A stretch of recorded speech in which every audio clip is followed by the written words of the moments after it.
खबरों के सिलसिले को आगे बढ़ाते हुए अब रुख करेंगे सियालकोट का। सियालकोट डिप्टी कमिश्नर ताहिर फारूक ने कहा, शहर के सीवरेज सिस्टम की अदसर नौ तामीर और निकासी आब के दरीना मसाइल के हल के लिए 24 किलोमीटर तवील सीवरेज की पाइपलाइन डालने के मेगा प्रोजेक्ट पर काम तेज़ी से जारी।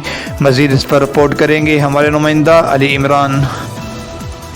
जी बिल्कुल, पीने के साफ पानी की फराहमी को यकीनी बनाने के लिए 260 किलोमीटर लंबी वाटर सप्लाई की पाइपलाइन की तब्दीली, 15 नए ट्यूबवेल, 7 नए फिल्ट्रेशन प्लांट और 5 नए वाटर रिजर्वायर और वेस्ट वाटर ट्रीटमेंट प्लांट की तमीर भी इस मंसूबे का हिस्सा है। इस मंसूबों की तकमील पर मजमूई तौर पर 9 अरब रुपए की खतीर रकम खर्च की जाएगी। डिप्टी कमिश्नर सियालकोट ताहिर फारूक ने रोड पर सीवर लाइन डालने के मंसूबे का जायज़ा लेने के दौरान बताई। डिप्टी कमिश्नर ताहिर फारूक ने कहा कि कश्मीर रोड पर सीवर लाइन की तब्दीली का काम आखिरी मराहल में है।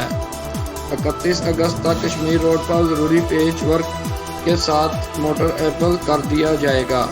डिप्टी कमिश्नर ताहिर फारूक ने कहा कि सीवर लाइन डालने की वजह से ट्रैफिक का बहाव बुरी तरह मुतासर हुआ है। उन्होंने कहा कि शहरियों की मुश्किलात का मुकम्मल अदराक है, जिसको मद्देनज़र रखते हुए इन मनसूबाजात पर दिन रात काम करने की हदायत की गई है। उन्होंने कहा कि हुकूमत पंजाब शहर इकबाल के बासियों का मेयार ज़िंदगी बेहतर बनाने के लिए 17 अरब रुपए का तरक्याती पैकेज दिया है, जिसकी निगरानी वज़ीर आला पंजाब सरदार उस्मान बुज़दार खुद कर रहे हैं। कैमरामैन टीम के साथ अली इमरान, सिटी 5 न्यूज़, सियालकोट।